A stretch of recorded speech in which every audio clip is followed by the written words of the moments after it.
Kalimat yang paling tinggi adalah seruan azan. Binatang yang paling rendah, paling hina, paling kotor, paling najis adalah anjing. Lalu bagaimana mungkin bisa tersilap dan tersalah mengumpamakan azan dengan anjing? Pertama kali ke telinganya adalah asyhadu an la ilaha illallah. Dan di saat ayah akan mati, meregang nyawa, tatapan yang terakhir dia lihat adalah tatapan anak lelakinya yang dulu menatapnya pertama kali lahir ke dunia. Suara yang ingin dia dengarkan adalah suara anak lelakinya yang dulu dia azankan saat lahir ke dunia. Maka kalimat yang dia bisikkan ke telinga ayahnya adalah la ilaha illallah.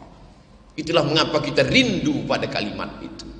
Kemanapun kita pergi, ke Amerika, ke Eropa, ke Australia, kita akan melihat jam dan akan bertanya, mengapa azan belum berkumandang? Mana kalimat-kalimat itu? Sampai masanya nanti kau akan terbujur kaku di ruang ICU. Di saat itu anak menantu sibuk dengan dunianya, kau sendirian di dalam tempat yang sepi di tengah keramaian. Dunia masih hiruk pikuk. Tapi saat itu sayup-sayup suara azan berkumandang dari menara masjid, mencuri-curi masuk ke tepi jendela yang tertutup rapat. Tapi karena mikrofonnya masih keras, dia masih masuk ke ruang ICU. Hayya 'alas shalah. Saat itulah kau baru meneteskan air mata dan berkata, la haula wala quwata illa billah. Tapi apakah di zaman kita nanti masih ada suara itu masuk ke telinga kita? Tergantung apa yang kita lakukan hari ini. Karena kata terlalu miskin untuk mewakili makna, maka perlu diungkapkan dalam bentuk perumpamaan dan permisalan. Seorang laki-laki yang dikecewakan oleh seorang perempuan, budi baik, berbagai macam hadiah, emas, intan, permata yang diberikan tak lagi bermakna, maka kata-kata tak dapat mewakili perasaannya. Dia akan mengungkapkan dengan perumpamaan, cintamu bagaikan air yang jatuh ke daun keladi, jatuh tertumpah namun tak berbekas. Begitulah perumpamaan, begitulah contoh.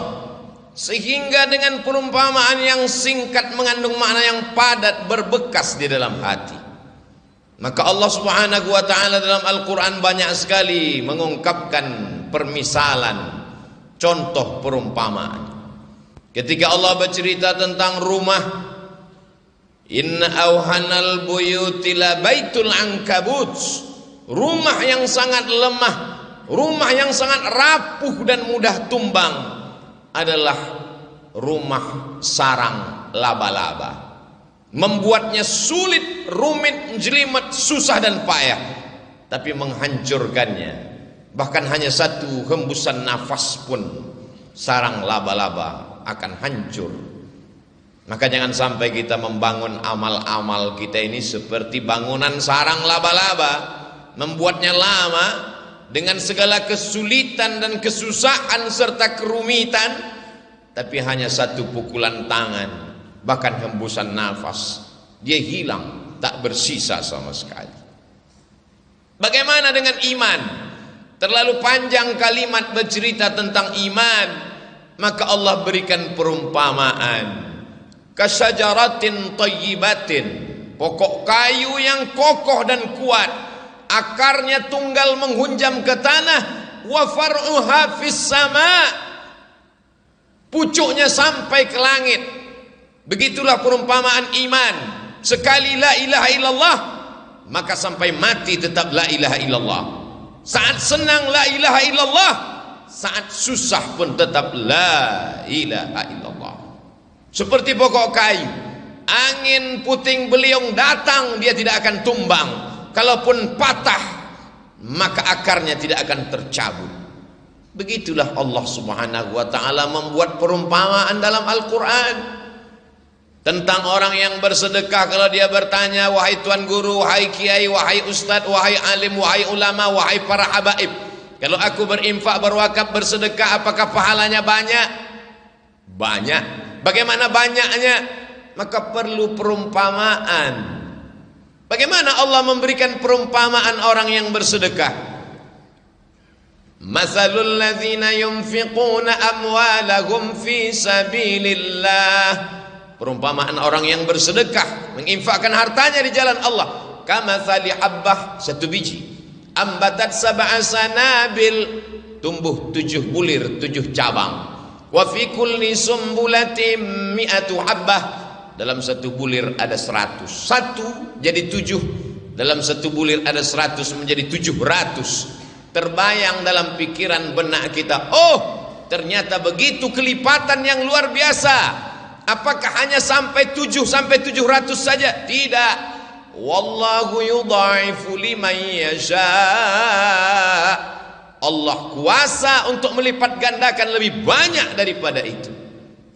Begitulah mudahnya Allah dengan kata-kata yang singkat, dengan penuh perumpamaan, masuk ke akal pikiran kita. Tidak perlu memberikan contoh yang panjang lebar dengan kalimat yang mubazir. Perumpamaan membuat kita paham tentang sesuatu. Ada seorang laki-laki namanya Bal'am, ilmunya hebat, otaknya cerdas, tapi dia gunakan ilmunya itu untuk mengejar dunia. Lalu bagaimana perumpamaannya dalam Al-Quran? Walau syi'na la rafa'nahu biha. Kalau kami mau, kami bisa angkat derajatnya tinggi. Walakinnahu akhlada ilal ardi. Tapi dia lebih memilih tanah hitam, rendah. Dia tidak mau naik ke atas, walaupun ilmunya sudah hebat. Dia tidak mau naik ke atas. Walakinnahu ahlada ilal ardi wattaba'a hawa. Dia memperturutkan hawa nafsunya, nafsu makannya, nafsu minumnya, nafsu seksual biologisnya. Maka orang seperti ini seperti apa perumpamaannya dalam Al-Quran? Famathaluhu kamathalil kalb. Dia seperti seekor anjing. Famathaluhu kamathalil kalb. Dia seperti seekor anjing. In tahmil alaihi yalhath atau tatrukhu yalhath. Andai kau lempar dia dengan kayu dan batu, dia tetap menjulurkan lidahnya. Andai kau lempar dia dengan apapun, dia tetap juga menjulurkan lidahnya. Perumpamaan orang yang kotor, orang yang rendah, orang yang hina, orang yang tidak bermartabat. Hewan yang dipilih Allah bukan babi, tapi yang dipilih adalah anjing. Kenapa? Rahasia Allah Subhanahu wa ta'ala. Maka dia disebut dengan hewan najis mughallazah. Kita tidak boleh makan kucing karena kucing haram. Tapi kalau ada kucing yang menjilat air minum, maka air minum itu tidak berubah menjadi najis.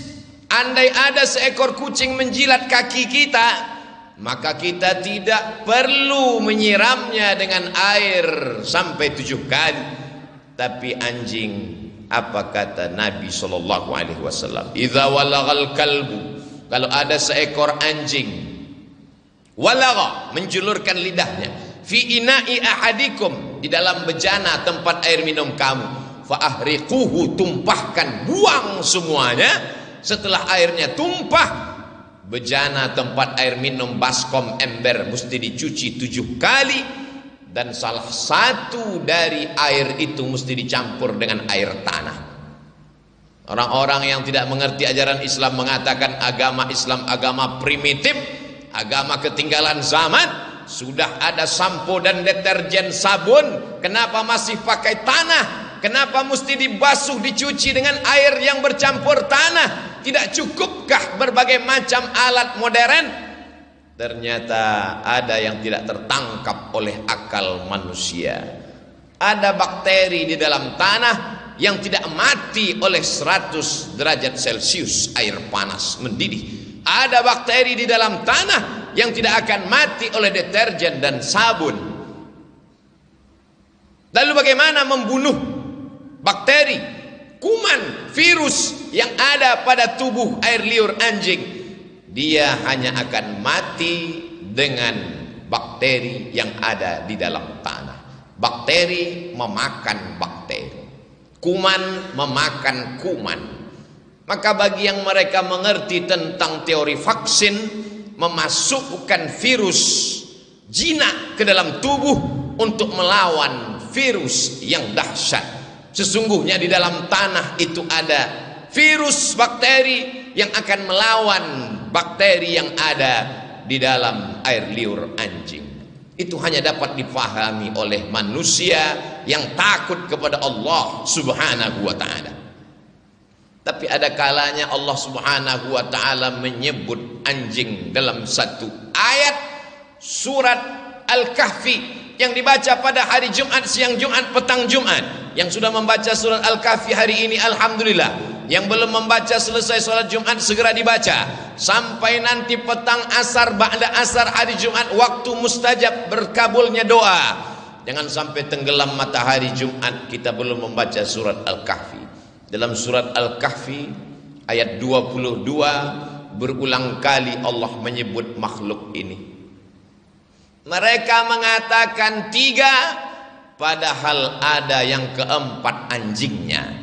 Mereka mengatakan 4, padahal ada yang kelima. 5, ada yang ke-6. Mereka mengatakan 7, yang ke-8 adalah anjingnya. Mengapa makhluk yang hina, yang rendah ini disebutkan Allah berkali-kali dalam satu ayat, dalam satu surat? Bukankah dia makhluk yang najis berat? Bukan dia makhluk hina dalam ayat lain? Allah ingin menunjukkan walaupun seekor anjing, tapi kalau dia mengawal Ashabul Kahfi, anak-anak muda yang memperjuangkan agama Allah, diangkat Allah derajatnya.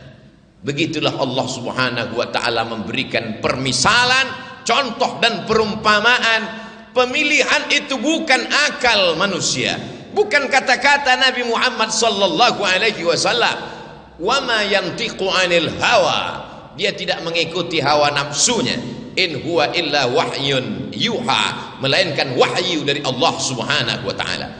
Dimanapun umat Islam sampai, maka yang pertama kalimat keluar dari mulutnya adalah Allahu Akbar, Allahu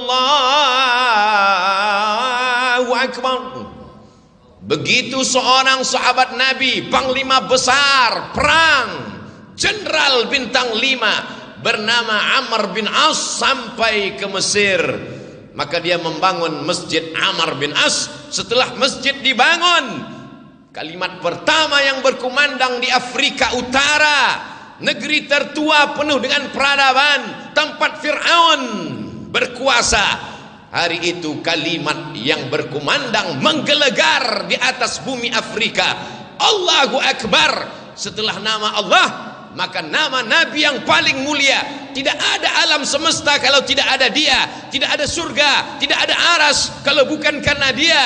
Maka kalimat yang paling tinggi setelah Allah, asyhadu anna Muhammadan Rasulullah. Tidak ada yang lebih hebat daripada itu. Kalimat yang paling tinggi adalah seruan azan. Binatang yang paling rendah, paling hina, paling kotor, paling najis adalah anjing. Lalu bagaimana mungkin bisa tersilap dan tersalah mengumpamakan azan dengan anjing? Maka sesuatu yang tidak mungkin masuk di akal manusia. Itulah mengapa sebelum melangkah kaki kita katakan bismillahi tawakkaltu 'alallah la haula wala quwata illa billah. Dari bumi Lancang Kuning aku akan pergi ke bumi Pasundan. Aku akan menemui saudara-saudaraku sebangsa setanah air. Kulangkahkan kakiku atas namamu ya Allah. Yang akan kusampaikan adalah kalammu ya Allah. Yang akan kuceritakan adalah sabda Rasulmu ya Allah. Jangan sampai aku salah ucap, salah kata.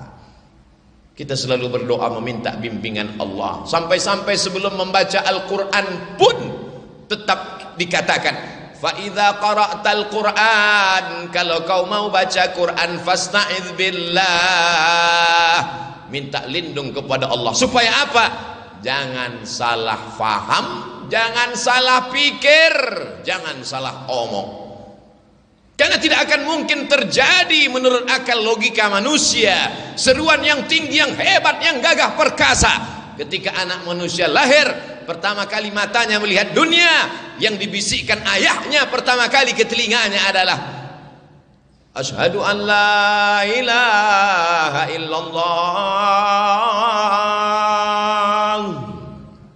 Dan di saat ayah akan mati, meregang nyawa, tatapan yang terakhir dia lihat adalah tatapan anak lelakinya yang dulu menatapnya pertama kali lahir ke dunia. Suara yang ingin dia dengarkan adalah suara anak lelakinya yang dulu dia azankan saat lahir ke dunia. Maka kalimat yang dia bisikkan ke telinga ayahnya adalah la ilaha illallah. Itulah mengapa kita rindu pada kalimat itu. Kemanapun kita pergi, ke Amerika, ke Eropa, ke Australia, kita akan melihat jam dan akan bertanya, mengapa azan belum berkumandang? Mana kalimat-kalimat itu? Sampai masanya nanti kau akan terbujur kaku di ruang ICU.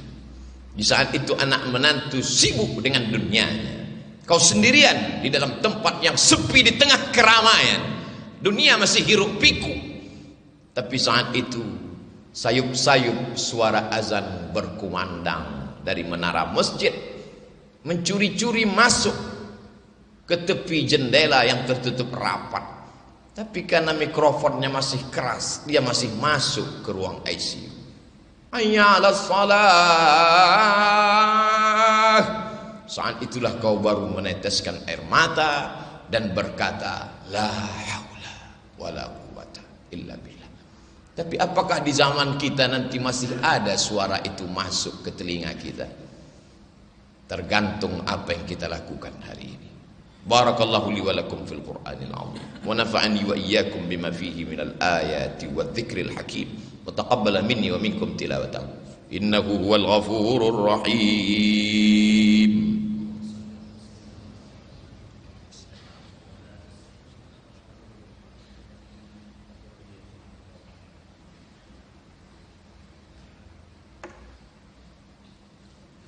Alhamdulillahilladzi bi ni'matihi tatimmu shalihat wassalatu wassalamu ala sayyidis sadat wa ala alihi wa ashabihi ahli al-fadaili wal karamat.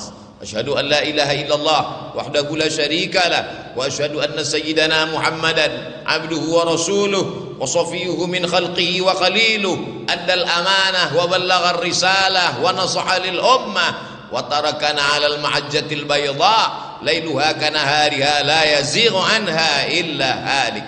قال الله تعالى في القرآن العظيم وهو أصدق القائلين أعوذ بالله من الشيطان الرجيم بسم الله الرحمن الرحيم والعصر إن الإنسان لفي خسر إلا الذين آمنوا وعملوا الصالحات وتواصوا بالحق وتواصوا بالصبر. وقال تعالى في آية أخرى إن الله وملائكته يصلون على النبي يا أيها الذين آمنوا صلوا عليه وسلموا تسليما. اللهم اغفر للمسلمين والمسلمات والمؤمنين والمؤمنات الأحياء منهم والأموات برحمتك يا أرحم الراحمين. اللهم أعز الإسلام والمسلمين واخذل الكفرة والمشركين ودمر أعداءك أعداء الدين. اللهم انصرنا على القوم الكافرين وانصرنا على القوم المنافقين وانصرنا على القوم الفاسقين. اللهم انصر إخواننا المجاهدين المستضعفين في فلسطين وفي روهينيا وفي كل مكان من مشارق الأرض إلى مغاربها. اللهم دمر أعداءك أعداء الدين. اللهم شتت شملهم وفرق جمعهم واجعل كيدهم في نحورهم. اللهم دفع عنا الغلاء والوباء والفحشاء والربا والزنا والمنكر والسيوف المختلفة والشدائد والمحن ما ظهر منها وما بطن من بلدنا هذا خاصة ومن بلدان المسلمين عامة. عباد الله أوصيكم ونفسي بتقوى الله وطاعته فقد فاز المتقون. Innallaha ya'muru bil 'adli wal ihsan wa ita'i dzil qurba wa yanha 'anil fahsya'i wal munkari wal baghi ya'idzukum la'allakum tadhakkarun. Fadhkurullahal 'azima yadhkurkum was'aluhu min fadlihi yu'tikum wa la dzikrullahi akbar wallahu ya'lamu ma tasna'un. Aqimis